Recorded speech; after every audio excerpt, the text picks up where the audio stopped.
মৌলাই করিম আল্লাহ আজ্জা ওয়া জাল্লা তোমার জমিনে তোমার দিনকে প্রতিষ্ঠার জন্য হে আল্লাহ দাওয়াত ইসলামী যে প্রচেষ্টা চালিয়ে যাচ্ছে হে আল্লাহ তুমি তা কবুল করে নাও।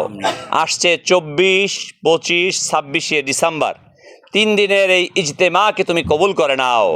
হে আল্লাহ আমাদের সাংবাদিক ভাইয়েরা তারা অনেক কষ্ট করে এই ইজতেমাতে সংবাদ সম্মেলনে পৌঁছেছে, হে আল্লাহ আজ্জা ওয়া জাল তাদের এই প্রচেষ্টাকে আশাকে তুমি কবুল করে নাও।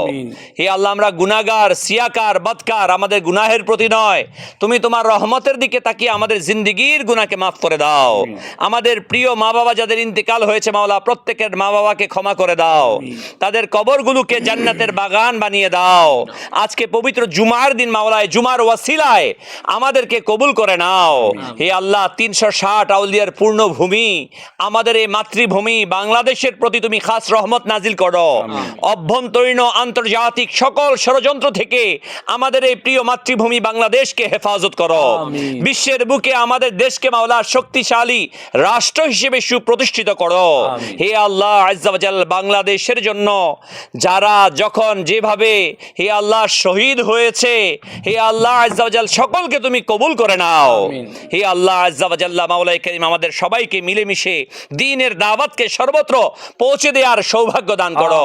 হে আল্লাহ আগামী 24, 25, 26 ডিসেম্বর আশিয়ান সিটি এয়ারপোর্ট ঢাকার এই 3 দিনের ইজতেমাকে তুমি কবুল করে নাও।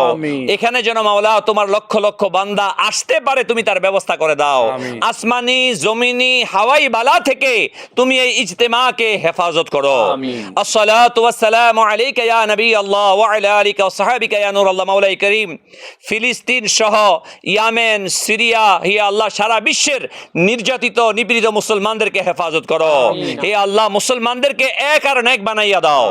ইন্নাল্লাহা ওয়া মালাইকাতাহু ইউসাল্লুনা আলান নবী ইয়া আইয়ুহাল্লাযীনা আমানু সাল্লু আলাইহি ওয়া সাল্লিমু তাসলিমা সাল্লাল্লাহু তাআলা আলা মুহাম্মদ বিহাক্কি লা ইলাহা ইল্লাল্লাহু মুহাম্মাদুর রাসূলুল্লাহ।